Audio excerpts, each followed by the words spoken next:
حضرت ابو بصیر رضی اللہ تعالیٰ عنہ نبی پاک صلی اللہ علیہ وسلم نے طے کر لیا کفار کے ساتھ.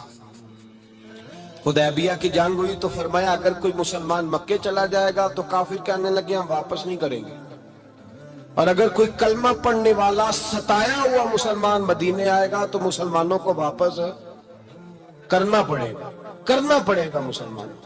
مسلمان اپنا بندہ نہیں رکھ سکتے، اور مسلمانوں کا کوئی شخص غلطی سے بھی مکے چلا گیا تو مکے والے واپس نہیں کریں گے.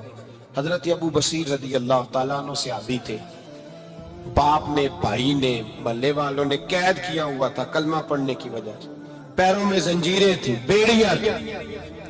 کسی طریقے سے جیل توڑ کے دوڑے مدینے پہنچے. کہتے رستے میں کسی آدمی کے ساتھ گھوڑے پہ کچھ دیر بیٹھا پھر پیدل چلا. صحابہ کہتے اتنا دردناک منظر بڑا کم ہم نے دیکھا. ابو بصیر جس گلی سے گزرتے وہاں خون پھیل جاتا، ان کی ٹانگیں خون سے کٹتی، وہ زنجیریں بندھی ہوئی. در رسول پہ حضور میں بھاگ کے آیا ہوں. کہتے ابھی نبی پاک صلی اللہ علیہ وسلم ان کی بات سن ہی رہے تھے کہ پیچھے سے قریش کے 2 سپاہی بھی آ گئے. کہنے لگے یہ بھاگ کے آیا ہے اور آپ کا وعدہ تھا کہ آپ واپس کریں گے. چشم زدن میں ذرا سوچنا، چشم زدن میں تھوڑی دیر کے لیے غور کرنا کہ ہمیں ہمارا استاد، ہمارا پیر دھتکار دے کہ جا دوڑ جا، تو کہتے ہیں بسم اللہ جناب یہ جا رہے ہیں. ایمان کی پختگی دیکھیں، اس نے تو ہمیں نکال ہی دیا کہ وہ کیسا بندہ ہے. یہاں تو کسی کے یہاں کوئی فاتحہ پڑھنے نہ جائے تو لوگ بگڑ جاتے ہیں. کہتے ہیں اس نے سلام نہیں لی، فاتحہ نہیں پڑھی، بس ختم، اس کو احساس ہی نہیں. حضرت سیدنا ابو بصیر سامنے کھڑے، سامنے 2 سپاہی آ گئے. ذرا دیکھیے ایمان کی پختگی، ایمان، یقین اور استقامت. امام بہقی نے دلائل کے اندر لکھا ہے، فرماتے ہیں نبی کریم صلی اللہ علیہ وسلم نے ان کی طرف دیکھا تو حضور کی مقدس آنکھیں آنسوؤں سے بھر گئیں. حضور نے فرمایا ابو بصیر تیری تکلیف مجھے نظر آ رہی ہے، پر میں نے وعدہ کیا ہوا ہے. میں نے وعدہ، بھئی یہاں ڈٹ کے رہنا بڑا مشکل ہے، یہاں قائم رہنا بڑا کٹھن مرانا. یہاں آزمائش کے موقع پر دین پر انہوں نے تو رکھا ہی نہیں. لوگ تانے دیتے ہیں، باتیں کرتے ہیں، رکھا ہی نہیں، تو پھر ان کا بنتا ہے.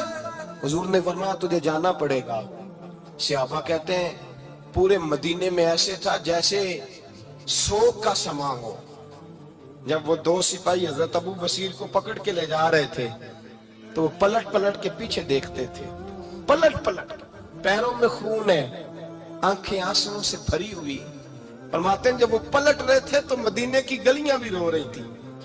میرے نبی پاک جب وہ آنکھوں سے اوجھل ہو گئے تو حضور بیٹھ گئے زمین پہ. نبی پاک نے رونا شروع کر دیا. فرمایا اللہ تو نے اس شخص کی مدد فرمانی ہے، اس پر کرم کرنا ہے، اللہ اس کا خیال فرمانا. اس کے لیے دعا کی، حضور روئے.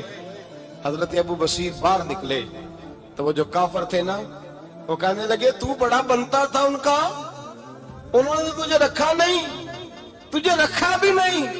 تو حضرت ابو بصیر نے تھپڑ مارا منہ پہ. کہنے لگے میں وہ نہیں جو تھوڑی سی بات سے بدل جاؤں.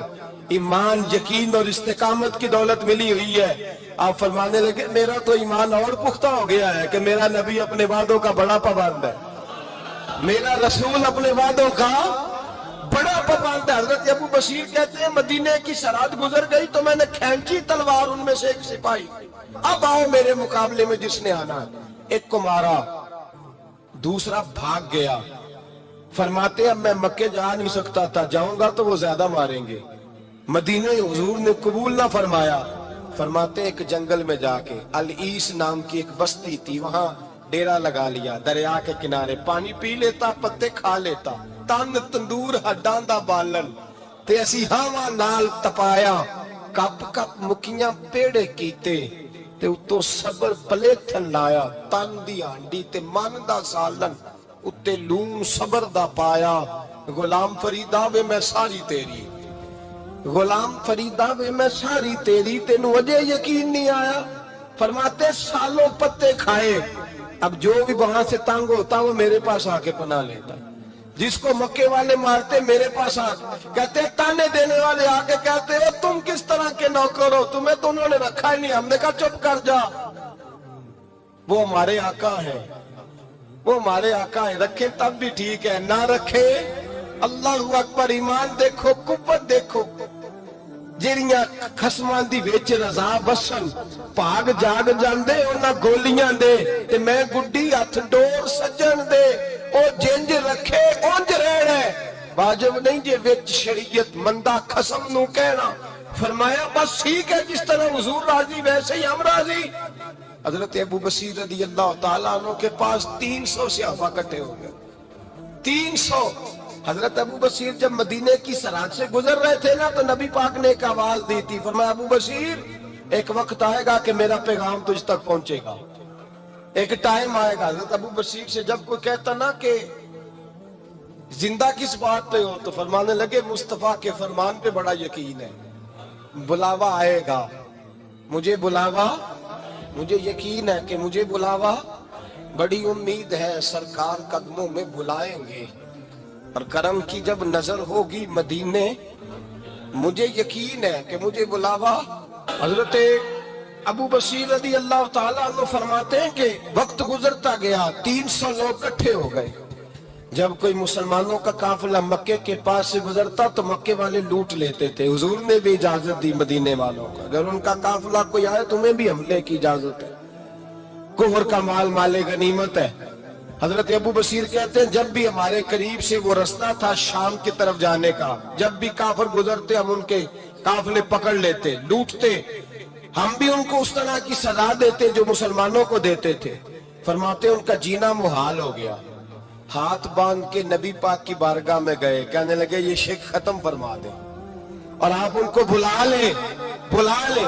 حضرت ابو بصیر فرماتے ہیں میں بوڑھا آدمی تھا، دن بھر میں کام کرتا، محنت کرتا، اس علاقے میں کھیتی باڑی کرتا، جب رات ہوتی تو میں کسی پہاڑ کے ٹیلے پہ بیٹھتا اور مدینے کی جانب منہ کر لیتا اور میں انتظار کرتا بلاوا کب آئے گا، کب حضور کا پیغام آئے گا، میں انتظار کرتا۔ حضرت ابو بصیر رضی اللہ تعالیٰ عنہ بیمار ہو گئے، شدید بیمار، سخت بیمار تھے تو قریش نے شیخ ختم کی۔ حضرت ابو ہریرہ کہتے ہیں نبی پاک نے 2 صحابہ کو رکا دیا، فرمایا جاؤ اسے جا کے کہو آ جائے، اسے کہو آ جائے۔ صحابہ کہتے ہیں ہم پہنچے تو ان کا آخری وقت چل رہا تھا، آخری ہجکیاں تھیں، ایمان اور یقین دیکھو، آخری ہجکیاں۔ لوگ کہتے ہیں ابو بصیر وقت آ گیا، وہ کہتے ہیں نہیں ابھی وقت نہیں آیا، وقت تب آئے گا جب نبی پاک کا بلاوا آئے گا۔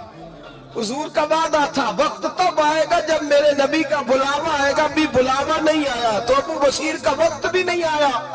صحابہ کہتے ہیں ہم نے جا کے رکا، تھمایا، اٹھنے کی بھی طاقت نہیں تھی۔ جب حضور کا رکا لیا نا تو دونوں یوں مٹھیاں بند کر لی، گویا جھوم جھوم کے نعرے لگانے لگے آؤ دیکھو میرے نبی کے وعدے کتنے سچے ہیں، آؤ دیکھو حضور کے وعدے، چومتے حضور کا نامہ، سر پہ رکھتے، سینے سے لگاتے، اور کہتے ہیں پھر بلند آواز سے کلمہ پڑھنے لگے، کہنے لگے حضور میں حاضر ہوا، یا رسول اللہ میں آیا، کہتے ہیں بلند آواز سے کلمہ پڑھا اور ان کی روح پرواز کر گئی، ان کی روح پرواز کر گئی۔ نبی رحمت صلی اللہ علیہ وسلم کے غلاموں کا یقین، اعتماد اتنے اعلیٰ درجے کا، کمزور مسلمان، دائیں بائیں دیکھتا مسلمان، کفر کے وعدوں پر اعتبار کرتا، یہودی عیسائی اور سکھ کے وعدوں پر اعتبار کرتا، دنیا دار ٹھگ اور چور کے وعدوں پر اعتبار کرتا، یہ رب کریم کے وعدے پر اعتبار نہیں کرتا، یہ اللہ رسول کے ساتھ اپنی توجہ کو مبذول نہیں کرتا۔